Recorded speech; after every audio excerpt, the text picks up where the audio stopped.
Thanks. Hi, this is Charlie Peck, and today I have Ben Lusk with us. And oh my goodness, Ben, I'm so glad you're here. Welcome. Just like say hi to everybody first. Well, hi, how are you? Thanks for having me, Charlie. I really appreciate it. Yeah, and I have you on here because you're a curriculum director at Beechwood Independent Schools, correct? Yeah. Okay.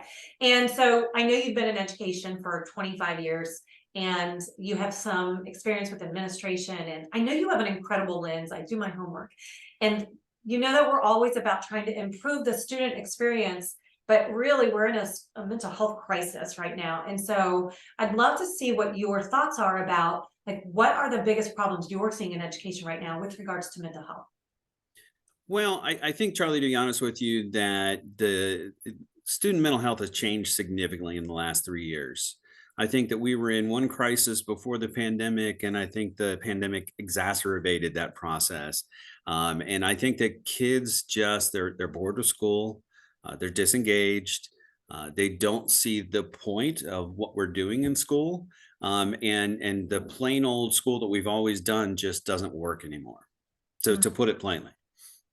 Yeah. Okay. So that's really interesting you say that. What do you think we should be doing then? Well, I think that kids need, I think for a long time, we've considered engagement in schools to be kids paying attention to teachers and following along and just sitting in the rows and listening and basically not talking and doing what they're supposed to do. Yeah. So I think that we need to have a very comprehensive look at what is really important in school, whether it's elementary school, middle school, or high school, and really have some conversations about what skills are really, truly important. Because I think that that has shifted significantly between technology moving at such a rapid pace with artificial intelligence, the pandemic changing the way that business is done, the skills that the jobs need now. We just need to reevaluate everything that we've been doing, because otherwise, we're going to be training these students to go out into the world that doesn't exist anymore. Oh my gosh. So that's a big perspective. I love that you're thinking long term like that for our Yeah. kids, which you need to be doing in what, in your role curriculum. Yeah. So what do you think that you're going to see, that we're going to see in the next 5 years, that's going to make a significant shift in how we do curriculum? Well, I think that hands-on, engaged learning, kids getting up out of their seats and doing things, having real-world projects, and not just the same thing we did in math when probably you and I were in school, where we put the ladder up against the house and we tried to figure out the triangle. But real-world problems. We've started working with companies from around the region and around the nation to actually solve real problems, and having our kids engage with companies and businesses, and they get twofold things out of it. They get to learn what the businesses are really about, because a lot of kids don't really know what businesses do.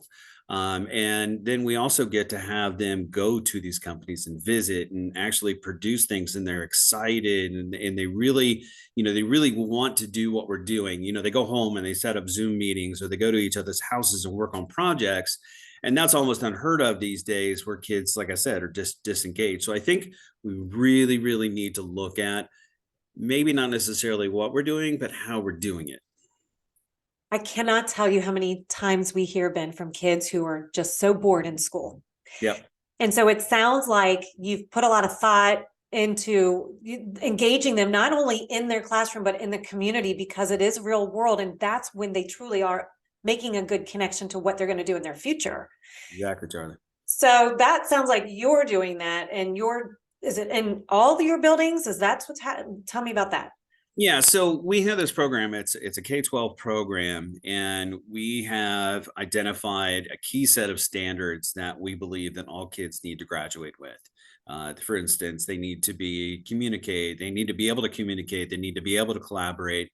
They need to sustain their thinking. They need to reflect and grow, and be critical and creative thinkers, because we know that these are the skills from hundreds and hundreds of interviews, from many conversations with post-secondary institutions, that these are the skills that kids don't have when they graduate. And our teachers even said the same thing. And my question to them was, okay, so when do we teach that? If these are skills that we want and the kids don't have it, we've made a mistake somewhere. So in curriculum design, I think that that's going to have to be a big piece is that people need to talk to their local businesses. They need to talk to the businesses or the colleges that their kids go to, and really start to figure out exactly what do those kids needs. And it might be different here in the Cincinnati area than it is, say, in Kansas City or California. So I don't think it's a one size fits all solution, but I do think that rethinking our education as it exists now is 100% necessary. So if other districts aren't doing this, Ben, why not? It's hard. It kind of goes against everything we do in education, right? I mean, like we want to give grades, grades, I kind of have a problem with them because who wants to try something new and different and really reach for the stars if you're going to get a bad grade for not doing the right thing? So, we really need to think through that. Teachers love grades. Administrators like grades and parents like grades. So I think that's very, very difficult. But what I do see is that in the schools that I've gone, and I've traveled around to a few places to try to implement something like this. And what I see is that once they see it and the teachers realize, like, oh my gosh, I don't have to work as hard as I do. Like, I don't have to be the person that's running everything. Like the kids get to do it, and I'm kind of like a facilitator. Then it becomes a little bit more real, and teachers are like, yeah, this is great. Administrators are still, they still struggle with it a little bit, but it's hard because it's just different. It's kind of throwing everything out the window a little bit and saying, you know what, let's just think differently. But you're positioned well to have a clear voice in this, more of a powerful voice, I would think, than a teacher in a classroom, because truly where you are. Have you looked at other countries to see what they're doing? Is that part of your research? It seems. Yeah, that's actually part of what I had done. I actually taught in Korea for 2 years when I was early in my career.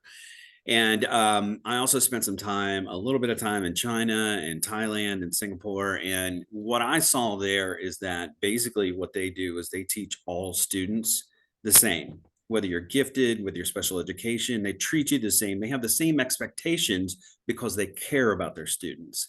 And so that really had a huge impact on me when I came back to the States. And it kind of percolated in me for quite a while. But between that and some other programs that I've seen in my life, it kind of all went together, because it's kind of like project-based learning, but it's much more than project-based learning. Social emotional learning is encapsulated in this thing. So we make sure that we give kids resilience, we give kids success. We try to teach them to fail, which I know sounds crazy, but we teach them to fail in a safe place where we can also support them and say, okay, here's how we move forward. And we measure growth not necessarily by everybody getting to that same criterion point. We measure growth by where did you start and where are you now? And so it becomes and I saw that quite a bit in Seoul, South Korea, that they measured students by their ability, not by the ability of someone else across the country. And it was kind of eye-opening. That is eye-opening, because education is very political, especially here. It is. And they have to have a competitive advantage, and numbers show that advantage. So how are these other countries then showing that they have an advantage? How are they measuring? They're showing those measurements. So I think a lot of schools are still doing the PISA test. In the Americas, we call it the OECD test. And it's amazing in these countries that focus on specific skills and abilities. And so I think we're very similar in one part. So what we do is we measure students by their ability to do things regurgitated back to us on an assessment. Japan, Korea, China, all those places do the same thing, but they take it another step and they say, okay, great, you know this knowledge, and now let's try to apply it.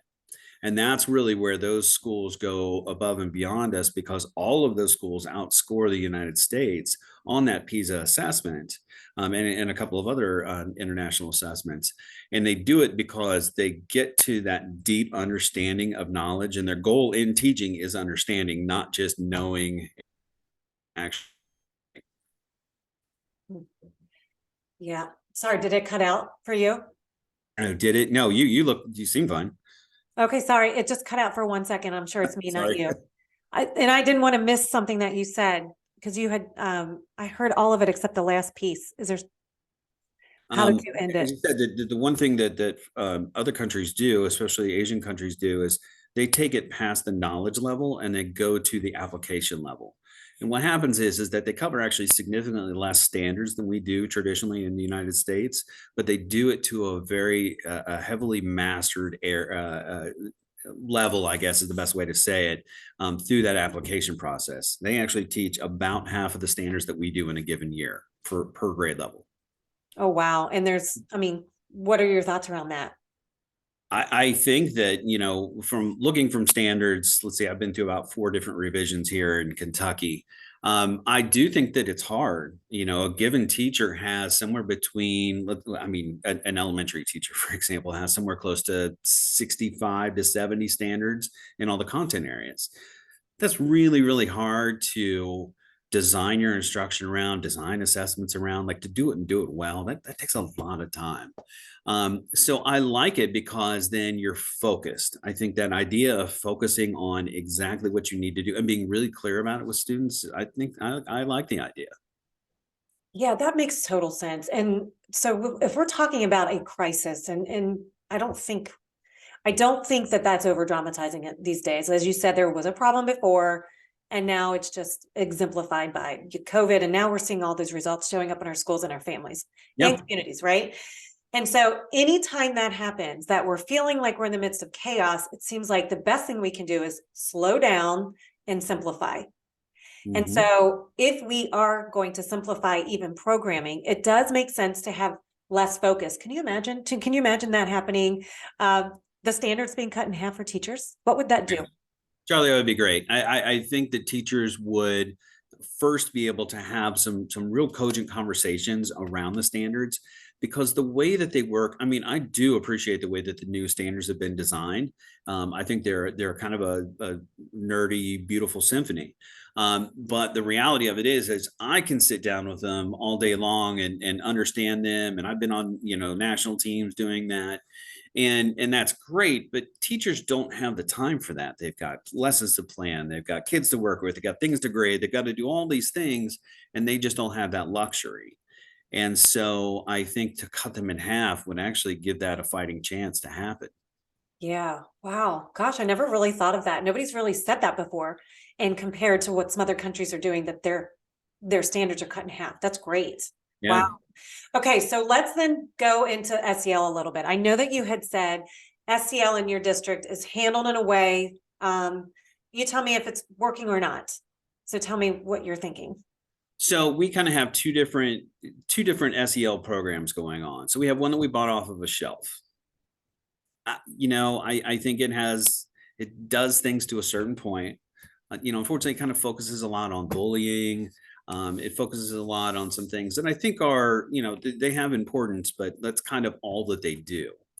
To me, really social emotional learning is understanding how to talk to other people. It's how to communicate. It's how to work with other people.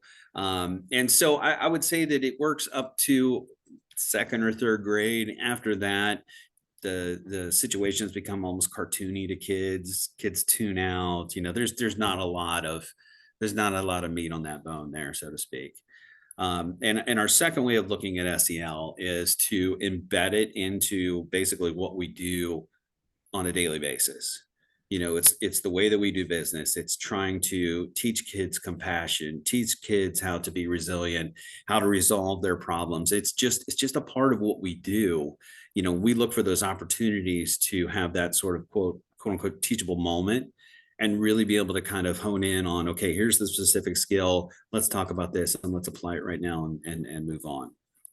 So how are you rolling out the kind of that essentially the training for kids that way? So that actually rolls into this other program that I've talked about. So we kind of put them all together. And it's amazing that when you put a group of kids together into problem solving and they're working in a group together and they're just not coming up with a solution, that's when you can stop them and say, hey, look, let's have a conversation about this. How can we resolve this? And you don't necessarily succeed the first time and maybe not the second time, but the repetition really helps them to understand that when they have conflicts with kids in their groups, if they have conflicts with a kid in the classroom, you can stop and say, okay, let's have a talk about this. How do we resolve this? And, how do we understand that sometimes, we talk about feedback quite a bit as being a really important aspect of social emotional learning, which is kind of weird. And I don't hear that a lot, but I think it's really important that kids feel proud enough of their work to not only just want feedback, to really actually go out and seek feedback and like say, look, here's what I've done. Tell me what you think I need to do. We teach the kid on the other side to do that well and to do that with compassion and so on and so forth. And then so now we have this community that we're kind of building where everybody's willing to help everybody else. Everybody's willing to give everybody feedback. If a kid stumbles, a kid falls, literally or metaphorically, there's somebody there that wants to help them.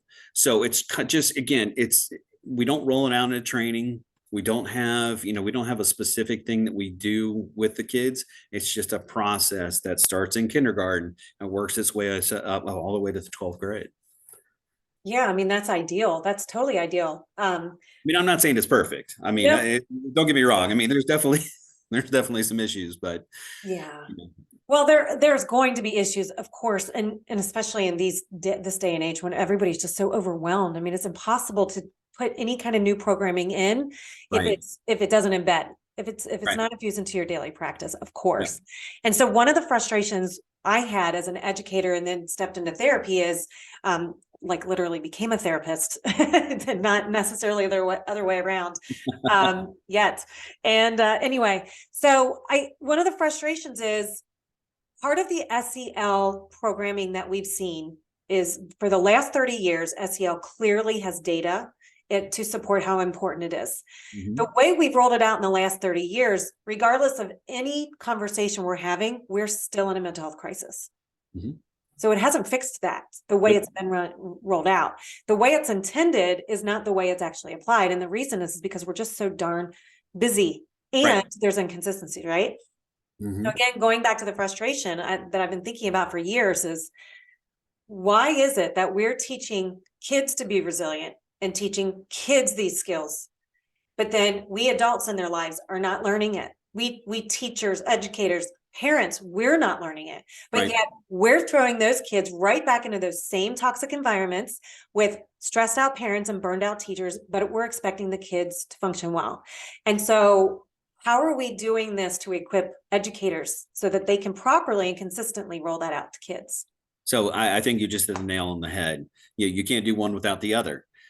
So that's really where more of the programming exists, like where we have trainings and where we have things that we do with teachers to specifically talk about, how do we become resilient as a teacher? When somebody gives you something that's different, you can't run around and start freaking out. How do we build that resilience? So again, a lot of that is that our teacher work looks actually a lot like the student work. We work on projects, we work on things together. We have conversations at the points where we need to, talk about a specific issue. Sometimes it's okay, let's sit down and, we're going to talk about this. We're going to workshop something, and put it out there. But it shouldn't be really much different from the kids because it's the same problem. Now you go at it from an adult point of view, but still it's basically the same thing. You can talk to teachers and obviously on a much more adult level, but I think that you have to have, when you work with teachers from an administrative point of view, you talked about all these things that are piled on teachers. I think that one thing we need to do as administrators is evaluate that. What are all that we putting on teachers? And whenever we put something new or we ask a teacher to do something new, we need to think, okay, well, what are we going to take away? Because without that conversation, then you're just piling. And then at one point, somebody's going to come in and say, like, look, we're doing all these things and it's not doing anything. Like you said with SEL, we're doing SEL, but it's not having any point. So then why do we keep doing the same thing over and over again? And that goes in with, other programs besides SEL and other practices that we have. So I think that you have to tackle the teacher problem. I think you have to have some tough conversations with teachers sometimes. But then I think you have to have also too, in there, you have to have some mentorships. Some teachers just really need some guidance. We've had teachers that have been there for 25 years and they've never been anywhere else. So they've got to get out of the bubble, so to speak, and they've got to go see what other people are doing, just different ideas. And sometimes, they come back and they're like, well, can we do these things? I'm like, yeah, you can. That's what we want you to do. That's why we sent you out there. So, I think there's a lot of ways to do it, but I think if you don't address, like you said, the teacher problem, then you're only fixing half the problem. Okay, Ben, so how do you work with teachers who are stuck in their thinking? Because I know you have. How do you work with them? So honestly, from an administrator point of view, I find the most steadfast person that's just going to buck me the whole way through it, and I work with them, and I get that person to get on my side. Most of the time it's just I think the natural reaction of teachers is just say no. It's kind of like an IT guy, right? Like, no, we can't do that. But the teachers, honestly, they say no because, like you said, they're piled on. They have so much to do.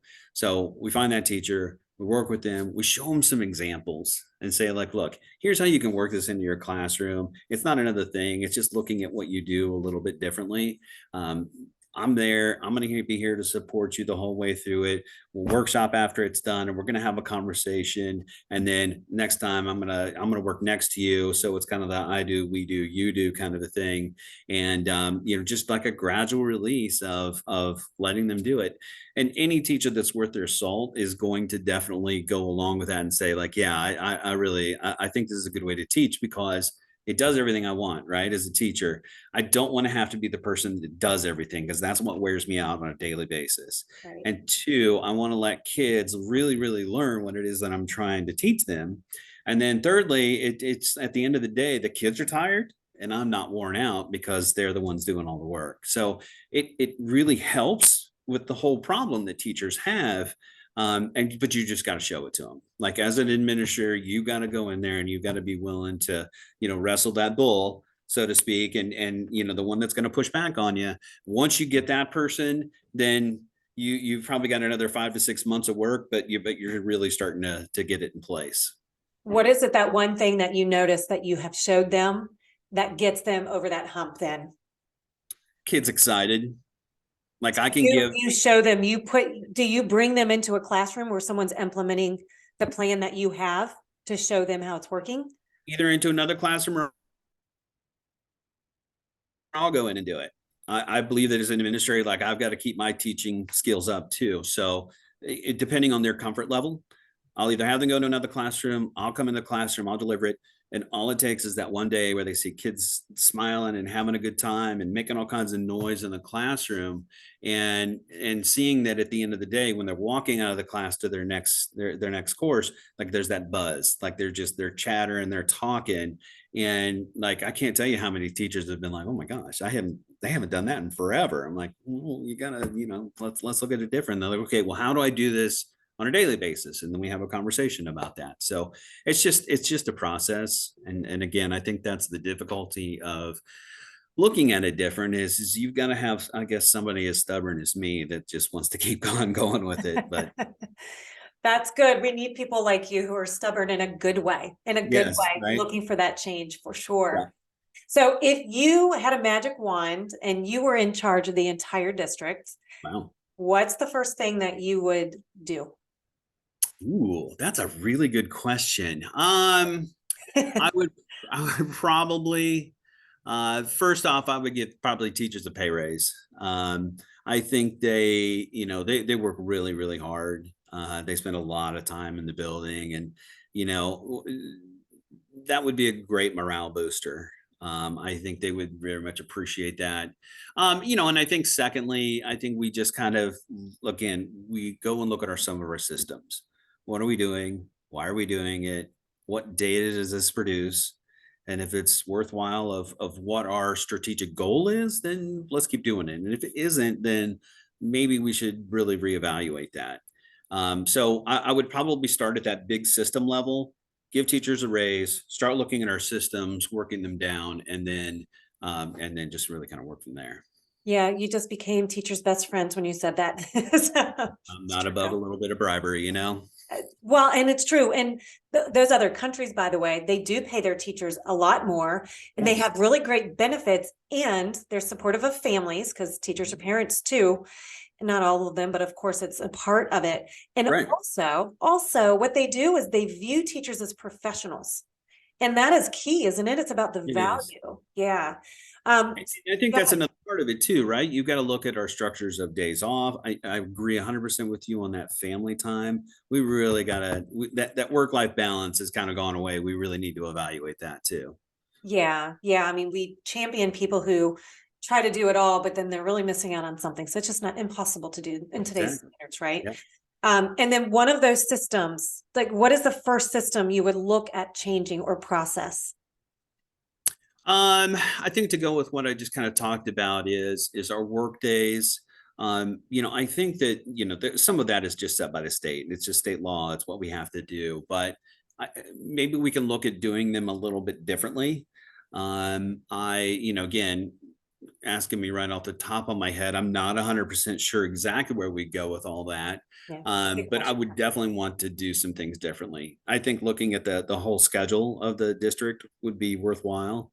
I think some kids do really well, and I know I'm going to go out of the box here, but I think that looking at a traditional school schedule, starting at 8, ending at 3, works for some kids perfectly, and works for some teachers perfectly. But it's hard. I remember when my kids were really little, and I'm dropping them off at daycare. It was really hard to get to work on time. So do we have to have that same schedule for everybody? I don't think so. I think there's definitely some ways to go about it to be a little bit more family friendly. Maybe sometimes, there's work that we do in the summer that I would love to have teachers come in and do, and maybe either give them extra money or relook at their schedule, and maybe they're not there quite as much during the year and they can work during the summer. I think there's a value in that. Wow. That sounds like something you've been thinking about for a little while. A little bit, Okay. a little bit. All right. I can't wait to hear more about that. And I know that there's a lot more we could talk about, but I'm going to wrap it up for you because I know Okay, you're a busy person. So thank you for the work you're doing. absolutely. Is there a resource that you have to offer anybody or want to suggest to anybody?